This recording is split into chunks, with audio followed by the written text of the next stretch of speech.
Hello all, எல்லாரும் எப்படி இருக்கீங்க? நம்ம வீட்டை எந்த அளவுக்கு சுத்தமாக வச்சுருக்கோமோ அதே மாதிரி நம்ம சுற்றி உள்ள இடத்தையும் நம்ம சுத்தமாக வச்சுக்கணும் அப்படின்றத நம்ம ஸ்கூல் டேஸ்லேருந்தே கற்றுட்ருக்கோம். அதே மாதிரி நம்ம பேரண்ட்ஸும் நம்ம சொல்லி கொடுத்து தான் வளர்த்துருக்காங்க. இங்கே யூகே வந்ததுக்கப்புறம் பார்த்தீங்கன்னா நம்ம எங்கே போனாலுமே மோரோவர் க்ளீனாக தான் இருக்கும். அதே மாதிரி சின்ன பசங்கள்லேருந்து பெரியவங்க வரைக்குமே குப்பைகளை பின்னில் தான் போடுவாங்க. அதே குப்பைகள் கீழே கிடந்தாலும் அதை எடுத்து பின்னில் போட்டுட்டு போகிற பழக்கம் இங்கே இருக்குது. இது எங்கள் பேக்யார்டில் பார்த்தீங்கன்னா எங்கள் அப்பார்ட்மெண்ட்டுக்கு மட்டுமே 4 ப்ளூ பின் கொடுத்துருக்காங்க. அதே மாதிரி 6 க்ரீன் பின் கொடுத்துருப்பாங்க. ப்ளூ பின் பிளாஸ்டிக் கார்ட்போர்ட்ஸு பேப்பர்ஸ் போடுறதுக்கு, க்ரீன் பின் காமன் கார்பேஜ்லாம் போடுறதுக்காக தான். கோவிட்க்கு முன்னாடி வரைக்கும் ஃபுட் வேஸ்ட்டுக்குன்னு தனியாக பின் வச்சுருந்தாங்க. ஆனால் இப்போ கிடையாது. ஏன்னா கோவிட் டைமில் குவாரண்டைன் இருந்ததுனால யாருக்குமே அது கலெக்ட் பண்ண முடியாமல் போயிடுச்சு.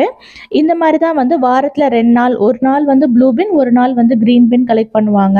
இன்னொரு பின் பிளாக் கலர் பின். அது காமன் ஏரியாஸில் நிறையா இருக்கும். ஒயின் பாட்டில், கிளாஸ் ஜார்ஸ்லாம் போடுறதுக்கு யூஸ்ஃபுல்லாக இருக்கும். இந்த குரூப் பார்த்தீங்கன்னா லிட்டர் பிக்கிங் குரூப்பு. ஸ்கூல்ஸு, நர்சரிஸ்லாம் கிட்ஸை என்கரேஜ் பண்ணுவாங்க. என்விரான்மெண்ட் க்ளீனாக வச்சுக்கணும் அப்படின்னு சொல்லிட்டு ஃபேமிலிஸாகவும் போவாங்க. இந்த மாதிரி வயசானவங்களும் குரூப்பாக போய் பார்க் ஏரியா, அப்புறம் சரௌண்டிங்ஸ், ஹாஸ்பிட்டல்ஸ் அந்த மாதிரி இருக்க இடத்துலலாம் க்ளீன் பண்ணுவாங்க. அவங்க வாலண்டியராகவே இந்த மாதிரி நம்ம ஊர்லேயே சில மாற்றங்கள் இருந்தால் ரொம்ப சந்தோஷம்.